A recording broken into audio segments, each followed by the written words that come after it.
talking about volumes of revolution, the method we will use is either the disk or the washer method, which I'll talk about in a minute. But first is the concept of what is a solid of revolution. So again, this is now in geometry. I think it's a newer concept that they added within the last few years. But it's a pretty simple concept I think you'll pick up. It's basically a solid is a 3D shape. A solid by revolving around an axis. So we're going to take a 2D shape, 2D figure. One full rotation about an axis to form a 3D shape. For example, I take the rectangle here, I rotate it around that vertical axis, and it's a cylinder. That's the 3D shape.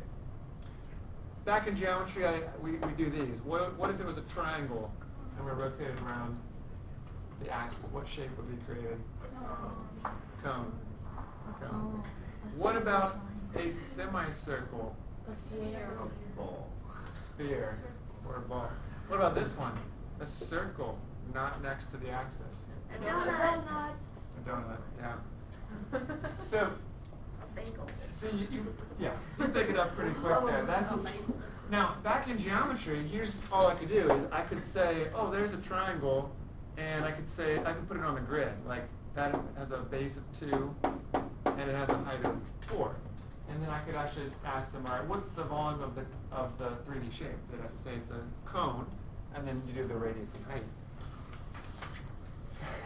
For us, we could do that, but also we can do any curve. That's the beauty of this. We can have any curve rotated around any axis, actually. It doesn't have to be the x-axis or y-axis. All right?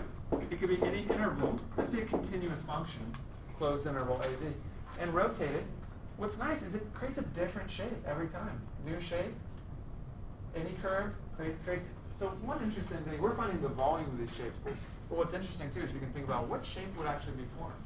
And think about that, visualize what shape it would be. So we're going to be finding the volume of these shapes. Here's another one where they've carved out, okay, this is a function, revolve around this axis, it makes this shape. Here's the key thing. You know, in the last section, it was a triangle or a rectangle. I said squares, it was a different shape every time. When I revolve around an axis, and I look at a cross section, every time it's a circle. Every time it will be a circle.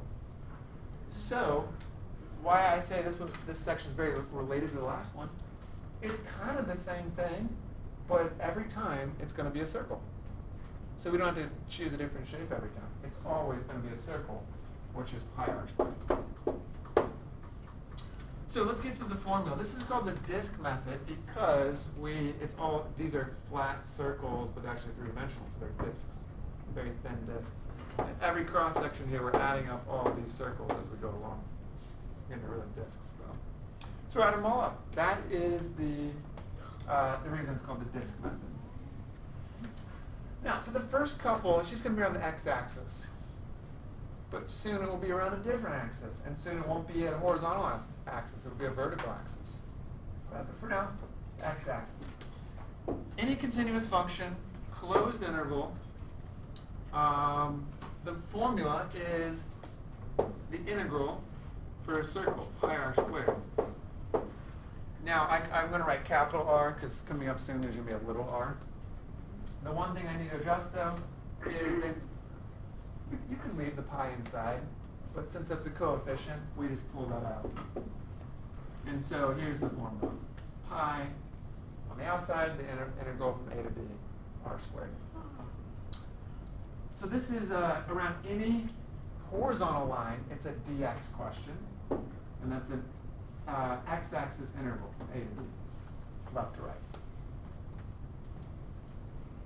Now you'll see what they did here, what I showed you. This is the general formula, but they put an f, the function. So if it's around the x-axis, you can automatically just plug in what y is. Y or f. Got it. Any thoughts before we try one? No? Okay. And I have it here, but this will be coming up soon, is a dx question is any horizontal axis. Dy question around the y-axis or any vertical axis. That'll be coming up soon. It's the same formula. It's just different interval, low to high, and it's a dy question. All right, let's try one. I won't always give you a grid, but I do in this first one. Here's the function. Y equals x squared. We're on the interval 0 to 2. Here's 0 to 2. So it's going to be this, and we're revolving this region about the x-axis. It says the region under y equals x squared, assumed to the x-axis, about the x-axis. So that's the region, and then here's, I won't always have this addressed. There's the finished product. It's that figure. So find the volume of that. Okay. The volume, we always write pi first. Then this is a dx question around a horizontal line. We're going from A to B, left to right, 0 to 2. And then it is r squared. Now, since it's the x-axis, it is just going to be plugging in the function. But I do want to show you the same thing is going to be important that we did in the last section. Remember where we started from here, went up to the curve? And said from the x-axis to the curve is y. And it's changing. Up here, it's y. It's a different length, but I'll represent it by a variable. So from the x-axis, the radius, again, the circles, would be like this. There's one. So we're getting the radius. So from the x-axis to the curve is y. All right. So really here it's r squared. Let me do another step. But then we're filling in the radius is y. Right, from there up to there. And y is x squared. So notice it's x squared, and then don't forget there is another squared already there. So I put an x squared for r, the radius. There wasn't squared that came down. Okay, now most of these are going to be calculator. I'm going to do the first two by hand just because it's really easy to work out. All right, but you can also do these by calculator. It's set up there, right here. You can do calculator. I'm going to solve them very quickly by hand. Let's see. So I'm going to leave the pi out. Let me go. This is x to the fourth, right? X squared squared. So really x to the fourth dx. So I'm going to do this one by hand. Antiderivative. Power rule. It's x to the fifth over 5. And then I got to do f of 2 minus f of 0.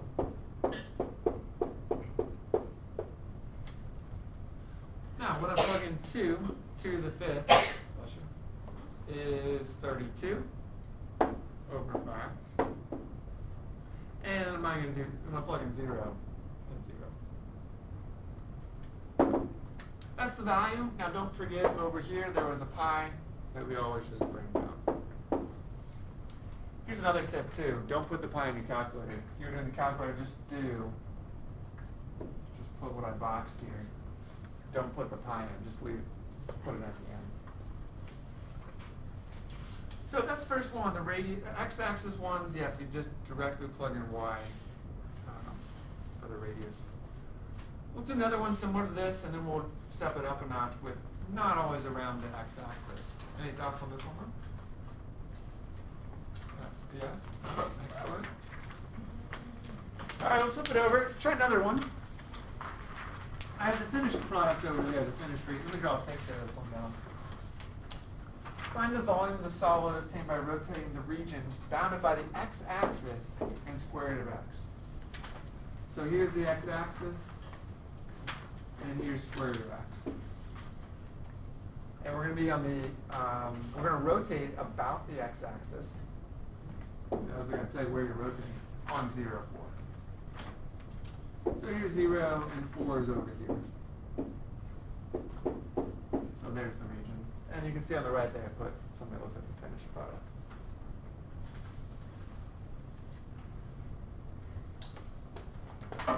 Another thing I'm going to start, I think I might do on this one, I'm going to start doing moving forward, is I'm going to make sure a disk question has to be your axis you're revolving around, x-axis.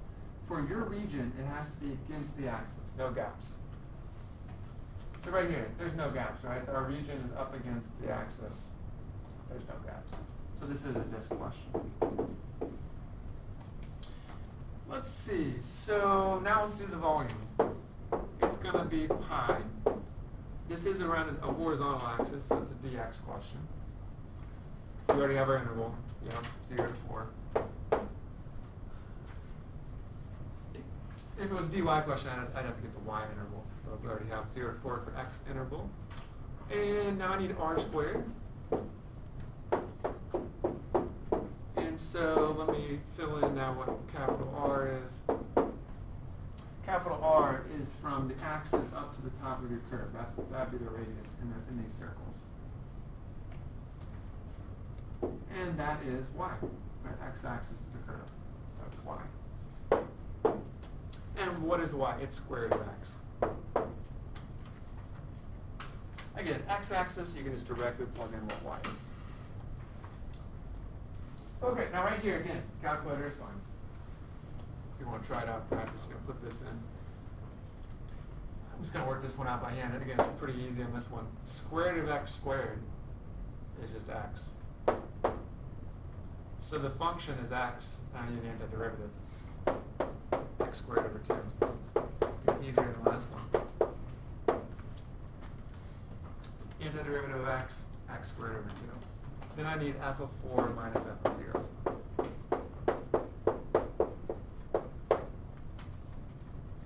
So I plug in 4. 4 squared is 16 over 2 is 8. Plug in 0, it's 0. Finally, don't forget to bring down the pi.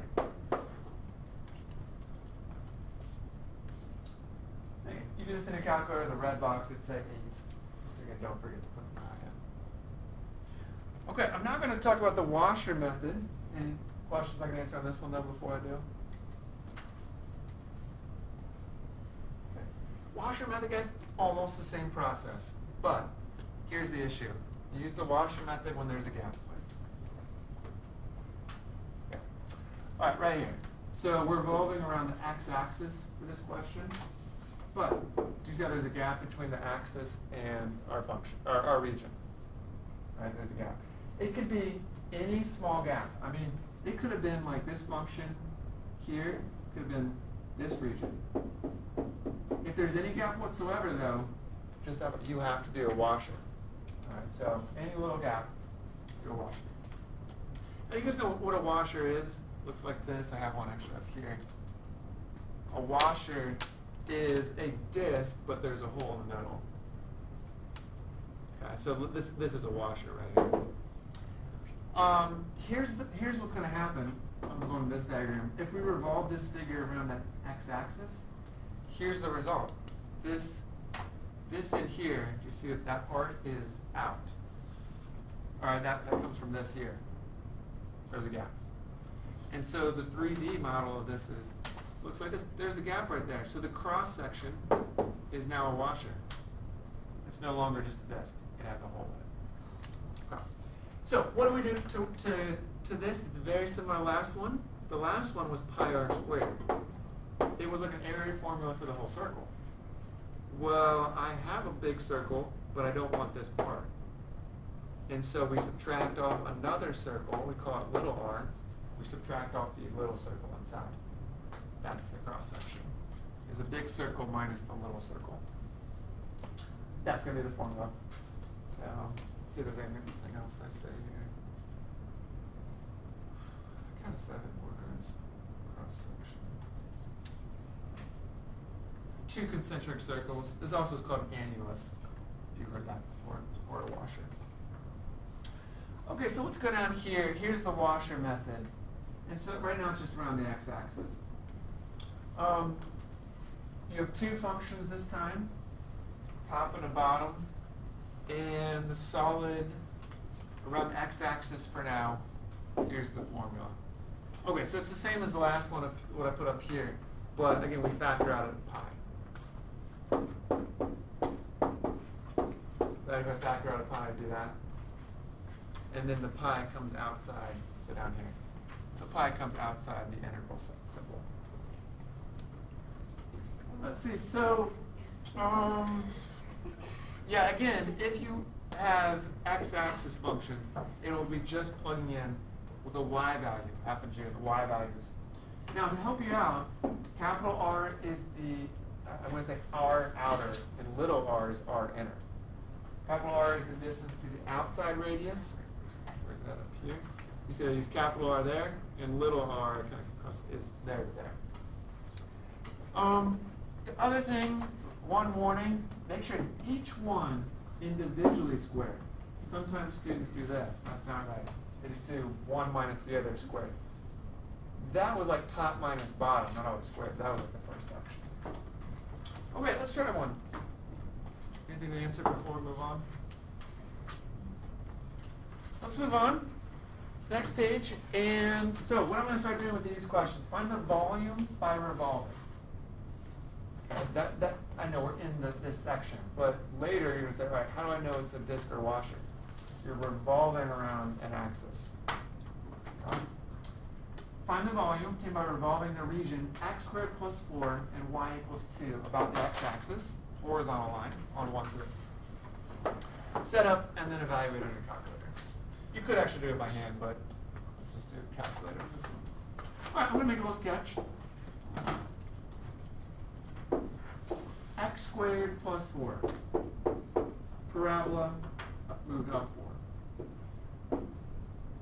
Okay, I really don't need the left side since we're going to be on 1, 3. Then I got y equals 2. That's the horizontal line at 2. So we're going to revolve the region between those two on the interval 1, 3. So at 1 and 3, I draw a line straight down between them. And that's my region.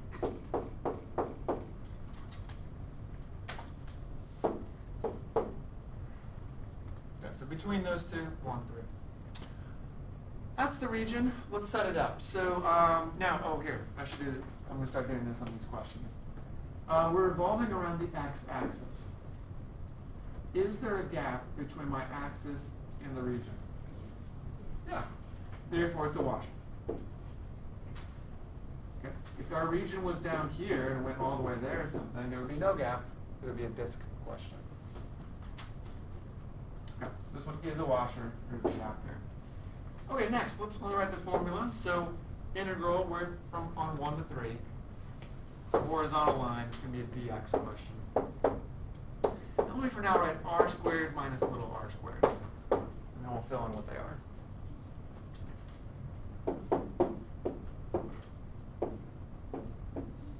Okay, let's fill in capital R. Capital R is from my axis to the outer curve. So outer function, there's two functions, right? So I go from here, and anywhere on here, up to the outer part there. Now, if I started over here, I could have chosen anywhere on here. It's different, right? That tells me that I got to represent it by a variable. Okay? Oh, all right, now, what is from the x-axis up to the curve? What's that? How can we call that? What can we call that? Y. And y for that function is x squared plus 4. So it is y, but for the outer one, the one furthest away. Coming up soon, it's going to be important because I could be like on this side revolving. Then the outer one would have been to this axis, or not axis, this line. So outer and inner, it's all about what line you're revolving around. Okay, next, minus little r. Oh, I forgot squared. I'm sorry. Don't forget squared like I almost just did. The squared was already there. Minus little r squared. What food for you? Okay, so little r, let me map it out here. All right, from my axis to the inner function, the inner curve, here to there. Now watch this. If I go to a different spot, isn't it the same? It's the same. Therefore, that tells me it's a constant value. It's not changing. So any ideas what this, what little r is from that axis to that function? Just 2. That's a number. So yeah, when you have, I guess mainly washers, I could give you a disk, but probably not. you can have one of the values, one of the r's be just a number. Got it? Let's put this in, I'll put it in as well up here. So math 9, 1 to 3. And if you're solving by hand, would you take the antiderivative of it and then? Yeah, some of these you could do by hand. You'd have to FOIL this, Okay. and then minus 4, and just combine them, and then do antiderivative separately. Okay. Yeah. Which I actually did on mine, if you'd like to look on my key. Let's see, so, but yeah, I'm just going to put in parentheses x squared plus 4. Okay, now I got to close that parenthesis and square that one. Okay, that was capital R. Minus, I'm just playing 4. You can do 2 squared if you want, but we know it's 4. Okay, that's it. Then dx. Notice I didn't put pi in, right? That's on the outside. So there we go. I like it as a fraction. Math engine. Just remember, did I put in pi? Oh, I forgot. Man, there's a pi there. Remember? Sorry about that. So I like the fraction version. If you want the 141.73, that's fine. But 21 26 15.